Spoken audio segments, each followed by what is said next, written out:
'Cause I don't gotta wait no more, chasing after things that they just can't tell you. Tell me I don't wait no more, seen it all change and I know that's for you. Tell me not to wait too long, I don't gotta wait when I make this for you. Tell them not to wait too long, you don't gotta wait when you let fate. All right, everybody. Well, welcome back to America's Mom. I tell you what, you go one day, you go 12 hours. We try to put our phones down, not see all the latest news that's happening. And I mean, everything changes in the course of just a few hours. So welcome back to America's Mom. We're going to tell you the truth, nothing but the truth, everything for parents, patriots, concerned citizens to help you move the dial in your own backyard. Because as I've discovered, that's really all that matters. Politics is local. What happens in your own backyard is what needs to be taken care of. So welcome. Please hit the share button. As you all know, we are always oppressed on social media because we do tell the truth. And I guess if you have not yet had your local FBI office visit you, you guys, we got to work a little bit harder. Let's get the message out there that American spirit is alive and well, and we are here to take back our country one backyard at a time. So welcome today. I'm going to play a little video for you guys real quickly because what's transpired over the last couple of days in Georgia. I mean, I know that America is watching Georgia, and Brian Kemp, who is the selected governor of Georgia, ran against our beloved Candace Taylor. Brian Kemp, for years now, has been saying there's nothing wrong with the machines. They are the gold standard of elections. And yet, very oddly, you guys, very oddly, something very interesting happened. And I'm going to share with you guys before we bring our first guests on here today with us. I'm going to share with you a really strange turn of events where our Brian Kemp, who again in 2019, against the better judgment, the expert advice and counsel of those who are very familiar with the black box machines, and even against the citizens of Georgia, decided to go for another multi-million-dollar contract with these electronic voting machine systems and declared that there was nothing wrong with them. But in a very strange turn of events, this is what he chose to do and say publicly next. It's, you know, it gets weirder every single day, but guys, take a look at this and let's see what you all think of this. You can just go if you give anybody a voting machine, they can hack it. Wow. I'm not on the but I am a Republican, sir. Good. And I hope that you will stand on the side of truth.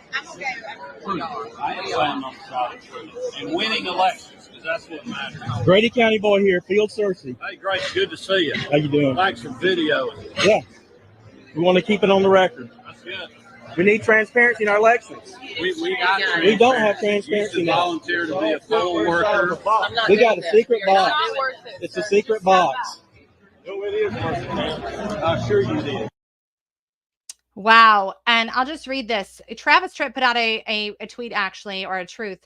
I have confidential sources in Georgia who've told me that Brian Kemp was over $7 million in debt when he was elected as Georgia's governor in 2018. In 2019, Kemp cut a deal with the state of Georgia to select the Dominion voting systems. The voice that you guys hear there in the background talking, and that's actually videotaping that interaction with present selected governor Brian Kemp, who says, thank you so much for actually recording this interaction, is you, Field Cersei, a concerned citizen who showed up at a GOP event open to the public you bought tickets for. And tell us a little bit more about this interaction, because this guy has said Georgia's got the gold standard. I mean, they were one of the most watched elections in the nation in 2022. And here he is all of a sudden saying the machines can be hacked. Well, it was a very revealing moment. We didn't anticipate that. In fact, we had tried to get a booth there several weeks ago. We wanted to set up our hand count demo system. I'm with GeorgiansForTruth.org. We have a Paper Please campaign, and we just wanted to network with other Republicans, show them how easy it is to do a hand count. And we were denied a table, so we decided, well, we're just going to go anyway. We have T-shirts that say "Paper Please" on the back, and initially we were denied entry after we paid for our ticket. I mean, okay, so Brian Kemp, tender little snowflake, they didn't like your "Paper Please" on the back of your shirts, right? Referring to paper ballots, of course, in the state of Georgia, and you guys were asked to remove them, but you did have the last laugh on that, didn't you? well, we did, and I think looking back on it, God works in mysterious ways. And if we had had our shirts on and they allowed us to come in with them, he wouldn't have gotten close to us to even ask that question. So, all in all, it worked out better for our cause the way it did. And, I'm going to just, bring absolutely field. I'm going to bring in Sam Carnline, and he is actually a committee man in the state of Georgia, involved in elections, involved in the state GOP. Sam, thank you for being with us on America's Mom today. What was your take on what transpired there? Have you ever heard Brian Kemp agree that machines can be hacked? Well, of course not. And it startled me. If you notice in the video, I throw my hands up and then clap them because I couldn't believe that he said what he said. Before I left the house Saturday morning, before Field and I drove to the middle part of the state to go to the fish fry and intermingle with other like-minded citizens, we hoped, I had a prayer. And my prayer was that God would give me his armor and he'd give me the right words to say if I had an opportunity to speak to people. Well, I didn't have any idea that I would actually be able to speak with the governor in that close contact. But when we did, what led up to that, we were talking about the Halderman report and that people didn't trust the machines. And he was going to give his answer about the machines and my feeling about the machines. And he did. And then his wife and daughter kind of shoot him away from me and Field was there videoing it. We also got Secretary of State Raffensperger on some video interviewing him. And I had asked him, and I'll ask you these same questions. You tell me what you think. Would it be fair to say that Georgia is in the national spotlight? 100% Georgia's and has been in the national spotlight. And I asked Mr. Raffensperger if he thought that we were, in fact, in the world spotlight. And he said no. He said we're in the national spotlight, but he didn't think we were in the world spotlight. And I asked him, I said, well, why do you think we're in the national spotlight and possibly the world spotlight? And he started talking about the thing with Fannie Willis and all. And I said, well, but ultimately it's all about people questioning Georgia elections. Mm-hmm. And I asked him, did he not think we had a right to question Georgia elections? And he scurried off from me again. He never did answer that. But I told him that I felt like we had the right to question Georgia elections. And in fact, we, the people, are questioning Georgia elections. And we don't want to vote like we've been voting. We want to vote on hand-marked paper ballots. Candidate and precinct on election day. So I want to run this past you guys because there's nothing irrational about what you've just said. The people are supposed to be in control of their elections, period. We elect clerks to run these elections, but we're giving our support, or we're giving our ideas, or we're saying we don't want to do this, we want to do this. And when we elect these representatives, they work on our behalf. It's really simple, and it's deferred to the state to figure this out. So you get to be a part of that. That's not unreasonable or irrational by any stretch. The Democrats have wanted to get out of machines for years now until they figured out how to cheat in the 2020 election. They figured out how to do it themselves. So now we're in this big war. But recently a resolution was brought forward. I'm calling it the Lindell resolution.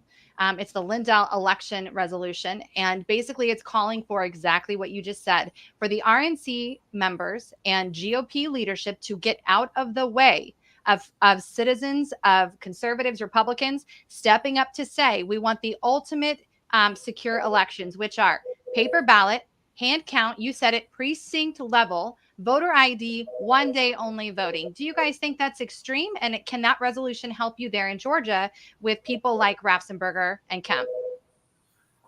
We actually in our county, before the national GOP put forth that resolution, did that in our county. We said that we were against the machines and we wanted to do our own thing in our county. And the county neighboring us, Thomas County, did the same thing last week. So yeah, I agree with that. I don't know that I'm really grateful that occurred. Yes, and listen, in the Georgia Constitution, it states that government originates with the people, and that representatives, officials are amenable to the people at all times.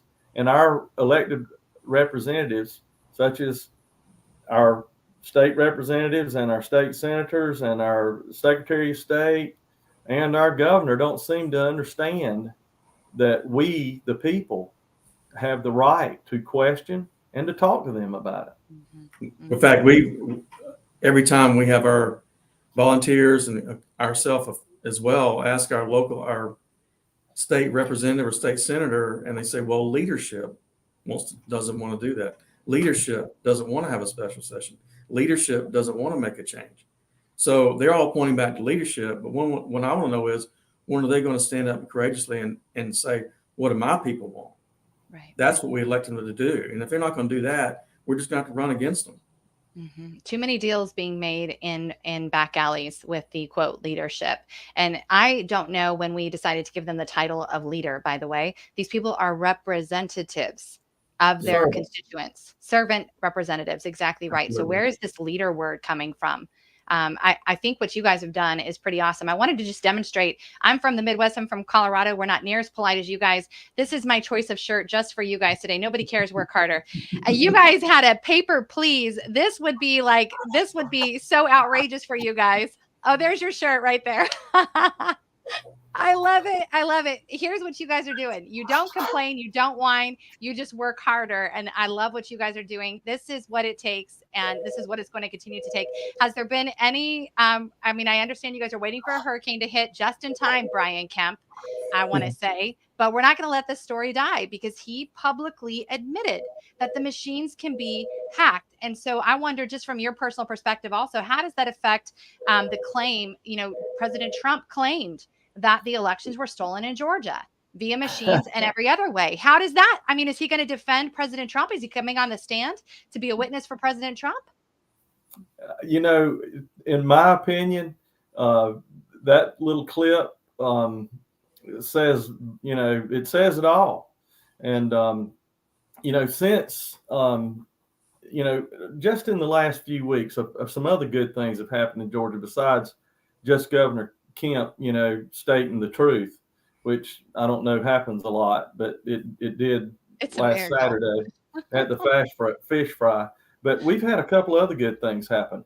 Voter GA, who's been in the fray for 20 years, Garland Favorito and company, and there's a good bit of those people, won a court case stating that they had standing to finally get in and find out what actually went on in elections, because our judicial system has also let us down. It's not just the legislative branch and the executive branch, but it's the judicial branch that's also let we, the people, down. But Garland had that win. We had 51, I think it was, people that went to the state election board meeting the first day of this month, August the 1st.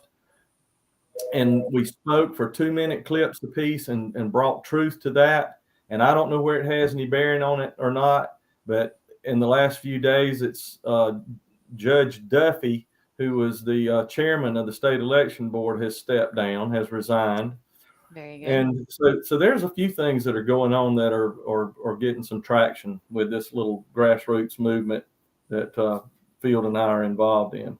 I tell you what, it's not so little, Mr. Carline. It's growing like wildfire. You guys are not stopping. In fact, I would say there's been like a revived spirit to get elections straight, even before this indictment of President Trump. You guys are doing a phenomenal job. Keep up the incredible, great work. Field Searcy, a concerned citizen. Did anybody give you permission to go down this road? Well, my wife did, but she's been a great sport, and I have to call her, have to acknowledge that, and I appreciate her patience. But yeah, absolutely. No, this is our freedoms is something very dear to me, and if we the people don't stand up, we're going to lose them, and we need everybody to rally. It's everybody's responsibility to protect our freedom. Well, you're doing a great job. Appreciate you guys being here with me today. Thank you so much. Wow, that's what we're talking about. Sam Carline is a committee man in Georgia, standing up, doing the right thing. Field Searcy is a concerned citizen who said, what can I do to help? This is my state. This is my country. I'm going to do everything I can to win. and win it back. This is so awesome. All right, we're going to move into another story that's been hitting all of the national press because it is such the cutest way to, I guess, redeem a situation. And, sometimes you just want to see the right win. You just want to see the right thing happen. So I'm going to share this with you guys, and bear with me for just a moment. This past, 2 days ago or so, we had a young boy who's making, again, national headlines because of something that happened to him at school. So take a watch at this. Gadsden flag is, it's a historical flag. So the reason that they do not want the flag, the reason we do not want the flag displayed is due to its origins with slavery and slave trade. That is what was, as the reasoning behind them not wanting to display it. The Gadsden flag. The "Don't Tread on Me." Okay. Which is the Gadsden flag. Okay, so he's what's going to happen if he doesn't take it off? He is able to go. I was actually just telling him, like, I was upset that he was missing so much school. I'm like, so I asked if can he just take his stuff out of his bag and go back to class? Like, I just want him to go back to class. The bag can't go back. It's got a patch on it because we can't have that in and around other kids. So that's what I was trying to, and then he said you were close. So I was like, oh, okay. Yeah, it has nothing to do with slavery. That's like the Revolutionary War patch that was displayed when they were fighting the British. Like that's the revolution. Maybe you're thinking of like the Confederate flag. Okay, I Is am there just history here teacher to that you enforce. come and No, I am here to enforce the policy that was provided by the district. And definitely you have every right to not agree with it. I mean, because the absolutely. ACLU says that he's allowed to wear that. If you like go on their website, it's like says in big So letters. all I'm saying is that Unless there's like a ban on patches, period, like if you said there's no patches allowed at the school, you cannot display what you think or anything like that, or what cheer or anything like that. I think it's like one-sided, because you allow some patches, but not other patches. Kids have patches like other names and like the American flag and backpacks. Yeah. That was like flown during the revolution with, I just don't understand that at all. so what I can do is And if you go onto the ACLU's website, let's talk to I someone, can because I don't want have a you lawsuit. speak I really to don't. Jeff Yoakum Okay. again. And then he can refer you to our person at the district. Okay. Because like I said, we're following district policy is what we're doing. So the last thing I want is him out of class. Yeah, I know. That's all He the last takes thing I his want. classes seriously. Yes. He studies. He wants to get straight A's. He did that. He made honor roll when he was here before. He intends to do that again right now, but it's hard because he keeps missing class for this. So I understand that. yeah, and I mean, we teach him to always stick up for your beliefs. And I mean, you're going over the revolution for 7th grade. I mean, the founding fathers stood up for what they believed in against unjust laws. This is unjust. Okay, like I said, we're upholding a policy that was provided to us, which we have to uphold. Okay, can you show me where the policy? First of all, I want to say good job, Mom. I want to start out by saying good job, Mom.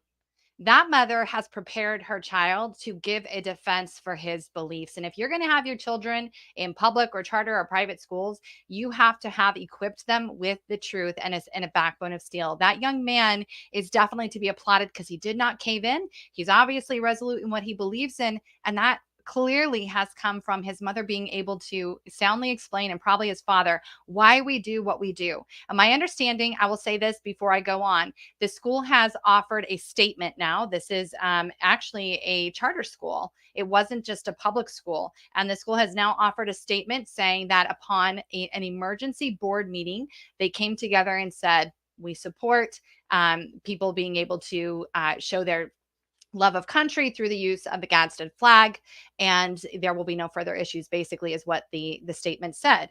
But here's what I want to point out in this video that you all see. Number one, absolutely, positively must document every interaction with government agencies. And I'm sorry, but the public school system has become a government institution. It is funded by the federal government at large or the state government at large, and they all go along with the consistent curriculum, woke ideology, and are training teachers with their woke anti-American rhetoric and continue to do that. So filming every interaction you're having with a teacher or a staff member or an administrator is now becoming essential, because do you think that this school really would have redacted that? There was no policy in place, by the way. In fact, not only was there no policy, the teacher sits there, the administrator sits there. This has been going on repeatedly. Clearly, this is not the first time the child has been brought into the office, or this has become a problem. She says, the teacher says to the parent, the last thing that I want is for him to miss more school. I just want him to be in the classroom. You think the mother doesn't want that, but there are things that are more important than even classroom time, and that is what is right. On a very quick precursory look from Wikipedia, we're not even going to go to a conservative site. We're going to go to Wikipedia. Hello, Gadsden flag. It's named for Christopher Gadsden, a South Carolina delegate to the Continental Congress, Brigadier General of the Continental Army. If you go down just a little bit more, it says he adopted the Gadsden banner as his personal flag, flying it from the main mast of the flagship while he was aboard. The Continental Marines also flew the flag during the early part of the war. The rattlesnake was a symbol of the unity of the 13 colonies at the start of the Revolutionary War, and it had a long history as a political symbol in America. Benjamin Franklin used it for his join or die. Could you imagine if we created one of those now? The FBI would be at your house so fast if you started a join or die club. I can even imagine. Woodcut in 1754. The Gadsden intended his flag as a warning to Britain not to violate the liberties of its American subjects. That was a very quick precursory look from Wikipedia. So if you want to know the direction of your schools, the direction of the administration, this is it right here. They're charging that this flag was racist. They declared they didn't want it in or around these children. But I guarantee you that for the most part, I don't know about this school specifically, I'll offer that disclaimer. You're going to find the rainbow flag. You're going to see the love is love for pedophilia. You're going to see Black Lives Matter flags hanging or symbology hanging in the classrooms. I don't want any of that in, on, or around my child. The Gadsden flag is a symbol of virtue, of heroics, and of freedom. And it should always, always prevail. Don't you dare tread on me or any mothers, and certainly not our children. I actually think that that flag is so appropriate right now for every child to be putting on their backpack as a symbol, as a notice to school officials. Don't tread on me. Don't do it. We have parents that are awake now. We know what's going on, and we're not going to allow you to groom our children anymore. The last thing I want to share about this is, this 12-year-old boy from the Henderson School District in Colorado Springs. Had he not stood up and done the right thing, had he not held the line, which I'm sure was awkward for him, he was being called out of class, he was being ridiculed publicly. So much courage that this young man displayed. How many of us adults need to draw from that kind of courage? Especially as we see schools starting to shut down across the country, as we start seeing mandates coming back once again to infect our schools and infect our communities. We're seeing all these things happen again, and we're going to need to have some serious, serious courage in order to get through these next couple of months. I think that we could really draw from this young man and his mother. And I just want to say too, as we're preparing for tomorrow's show, which is just going to be fabulous as well, that if you don't do it, who's going to do it? If you don't stand up when you see things are not going well, not going right, who's going to do it? If you don't wear the please paper shirt, who's going to do it? We have a long history of being able to voice our concerns, voice our opinions, articulate what our positions are, and debate these issues until the last 3 years. Now, I understand under Obama, we started to see those rights dissipate. I get it. Trump came into office and it was like freedom for all. Finally, there was incredible unification. There was an incredible surge of America First spiritism across this country, a restoration back to our constitutional principles, and a restoration back to government by we the people. We cannot allow that to be taken from us again just because a figurehead is in Washington saying we can't have it. It's up to you and I to stand up for what we say we want and what we say we believe. This is where the rubber meets the road. This 12-year-old boy demonstrated more courage than I saw in grown men. I've shared this story before, but we are hunters here in my family. And during the height of COVID, during the height of COVID in Rifle, Colorado, at the Walmart where you had to stand in line to get your tag for whatever animal you're going to go hunting for. I was the only female in a line of men that were probably 50 deep from both inside Colorado and I'm sure people who were coming in from out of state to hunt, who was not wearing a mask. Every man in that row was wearing a mask to get their hunter's license. And I remember looking around and just going, all it would take is one. All it would take was one. And I certainly stood there scorning every single one of these men who think they're going to go be real masculine and tough on the mountain and kill their trophy elk or whatever, when in real life, they couldn't even resist a mask. They couldn't even say no to the shutting down of their natural rights to breathe. And for that reason, I'm worried as we see this stuff coming back again until I hear from people like Field and Sam. And I think, you know what? I really do think that maybe we didn't get it right the first time, but we are going to get it right this next time. And here on America's Mom, we're going to continue to bring those great stories to you all. I hope that you are watching right now and celebrating that there are great people out there who are going to stand firm. They're getting stronger every day. Every test only makes you stronger. I want to encourage you not to leave the fight. You've already gotten your education. You've already experienced what it's like to be punched in the face. This is not the time to abandon your position, guys. This is time to double, triple, quadruple down. Put your stake in the ground, hold up that flag, burn the ships, because there's nowhere else for us to go. America is the last great bastion. Your backyard deserves to be protected. It needs you to do that. So stand with us, America. We are more hopeful. We are more believing in the greatness of our future that is going to be better than ever, more now than we have ever been. And how do we know? Well, because the aggressors are coming at us so strong. They're trying to take everything we have. They know their days are numbered. And that's because of you. It's because of you, the people.